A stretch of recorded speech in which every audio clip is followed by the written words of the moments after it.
We're back.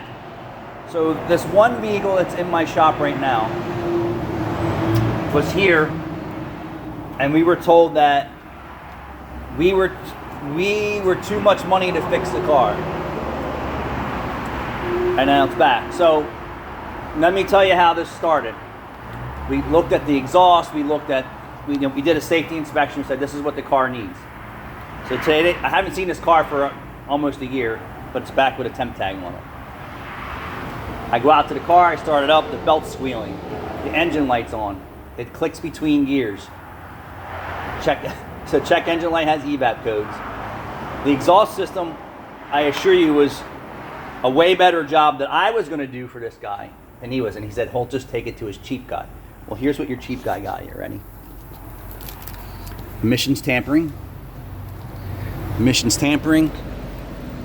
They put a Y pipe on, and then they eliminated the spring section here, which allows the exhaust system to flex back here. So not only that, it's leaking from the welds. And I believe there's a catalytic converter. So again, emissions tampering. Emissions tampering again. Rear catalytic converter is completely missing. Spring flange and bolts are gone. This is what your cheap guy gets you.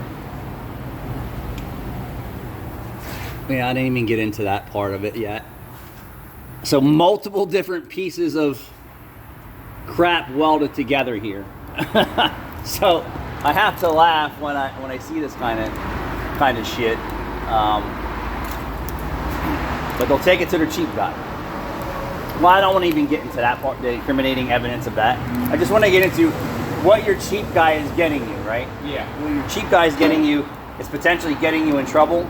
And then not only that, they don't know what they're doing because they're not real mechanics.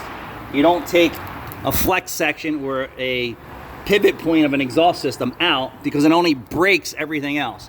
So could you imagine if it broke the manifold converter? And then what? That's huge expense. Yeah. Huge expense.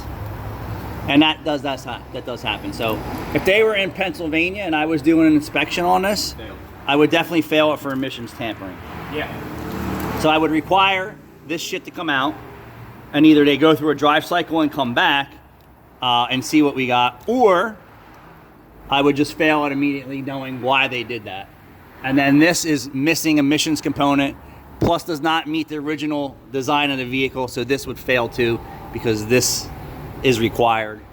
And I would fail it for many other things too here, but your cheap guy strikes again.